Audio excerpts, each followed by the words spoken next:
everybody. So I love being outside, working on projects, and in general being away from a computer screen. But a lot of the work I do has me staring at a screen for much of the day. And if you're anything like me, it's so easy to get distracted or to try to take a 2-minute break and get caught up in social media or asking random questions on Google. So there are 5 things that I've learned that have been really helpful for me to get more stuff done distraction free. The first thing that I do involves my handy dandy little notebook. When I'm working on a task, I will write down the start time and the finish time of the task that I'm doing. I'll write it down to the minute. That helps me do 2 things. First, I am only doing one task. I can't go and do something else because then I'm gonna have to totally rework my time.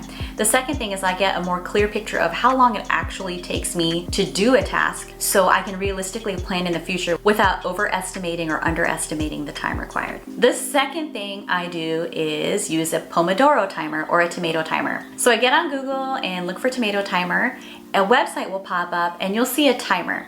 And it's usually about 20 minutes. So I'll start the timer and I'll tell myself, I'm gonna do this one thing for 20 minutes and I'm not doing anything else. Often what ends up happening, the buzzer will go off and I'll think, man, I was in the zone. I forgot that the clock was even ticking. Now in the beginning, I feel like every second's an eternity, but eventually I get there. I get into the flow and I feel like I worked way faster. And when the buzzer goes off, the tomato timer will usually say, go take a 5-minute break. And it has a 5-minute timer for me to get up. The third thing that I do to stay distraction free is think about rewards. I set up a reward for myself, especially if I feel stuck in a task and I feel like it's dragging, this is gonna take me all day. And part of it is just me slowing down. But when I set up a reward, something else to look forward to, I notice I get that task done much faster. My brain gets in a better place.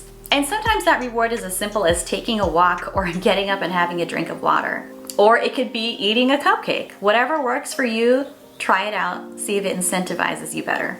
The fourth thing that helps me is having a clear priority list. What's most important? What do I really need to get done? If you have read David Allen's Getting Things Done or Stephen Covey, and there's tons of other authors out there like this that talk about a priority list, then you probably do this yourself. I write down the exact process, the specific steps to get things done. If I want to get ready for my vacation, I'm not gonna write down get ready for vacation because what does that even mean? That leaves me with having to think about how to break that down. It's not something I can check off. So what I'll do is say, well, I need to pick the clothes I'm gonna wear, I need to fold the clothes I'm gonna wear, I need to pick out the bag. I get very specific steps. That way it feels effortless. It's like somebody just whispering in my ear, do this, do that. I can do it without taxing my brain a lot. All of our brains are overtaxed, so we need systems in place so things just feel easier. And this leads me to my 5th strategy that I use to stay on task and get things done, and that is make things as effortless as possible. A game-changing book that I read is Essentialism by Greg McKeown. He's coming out with a book called Effortless, and I'm assuming it's gonna cover this idea. I read a book about mise en place, which is a strategy that chefs use so that they have as little redundancy as possible when they're cooking. If they're in the middle of making a meal, they're not gonna say, I need a tomato, I'm gonna go to the fridge, I'm gonna open the drawer and pull out a tomato. No, that work has already been done. The tomato is there and it's sliced, all the knives are there and they're placed as close as possible where there's as little movement as possible. It's extremely efficient.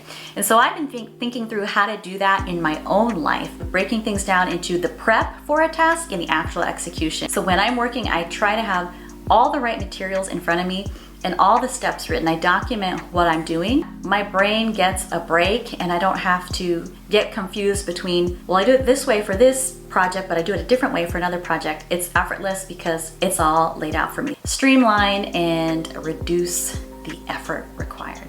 So those are the 5 things I do. First, I write my start time and my stop time. Second, I might use a tomato timer so that I get in the flow and work faster in a shorter amount of time. Third, I try to think of something to look forward to after the task so it makes me move faster. Fourth, I have a priority list and even a task process list ready to reduce the amount of time I spend just thinking and figuring out what to do next. Fifth, I think about how to make things as effortless as possible by doing the work ahead of time, having all the things I need in front of me. I just think, how can I give my brain a break when I'm doing this? So you may try a lot of these techniques already, or maybe you have some more that I haven't listed here. Let me know what you use or what you haven't tried out yet, and thanks for listening.